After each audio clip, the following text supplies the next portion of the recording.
আমারে বাঁচাও, আমার এই কান্তনি নেওয়া হইলো, আর নইলে আমরা যাই মুগি এই কান্তনি বাড়াইয়া আপনারা খানি টানি কোনটা দেন না দালালের লোক আমরা যোগাযোগ করার চেষ্টা করছি, কইছি বলতে দে আমার বাড়িতে তুই দেশও পাঠিয়ে দিলা, নাইলে এই কান্তনি হরাইয়া আন্তর খান্দাত আর খানি দিয়ে সুস্থ কর, তারপরে তারে গেমও দেশতে দিবে না, নাইলে দেশে পাঠিয়ে দিলা। লিবিয়ার থেকে ইতালি যাওয়ার পথে ভূমধ্যসাগর মৃত্যুবরণ করেছে।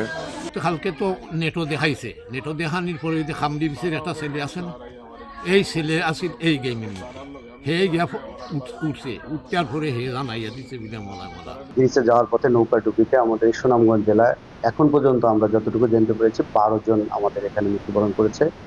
এর মধ্যে আপনার দিরাই থানায় 6 জন, জগন্নাথপুরে 5 জন এবং দোয়ারাবাজারে 1 জন নিহত হয়েছে। তৎপ্রেক্ষিতে ভিকটিমের পরিবারের অভিযোগের প্রেক্ষিতে গতকালকে 2টি মামলা হয়েছে, একটি দিরাই থানায় এবং একটি জগন্নাথপুর থানায়। তো এই ঘটনার সাথে যারা জড়িত আমরা তাদের কয়েকজনের নাম পেয়েছি, কেউ কেউ দেশে আছেন এবং কেউ বিদেশে অবস্থান করতেছেন। এই ঘটনার সাথে যারাই জড়িত থাকুক না কেন তাদেরকে আমরা আইনের আওতায় নিয়ে আসবো, এবং এর বাইরেও যদি অন্য কোনো থানায় অন্য কেউ এরকম চেষ্টা করে বা করে, এটা আমরা তদন্ত পর্যায়ে তাদের নাম পেলে তাদেরকে গ্রেফতার করব।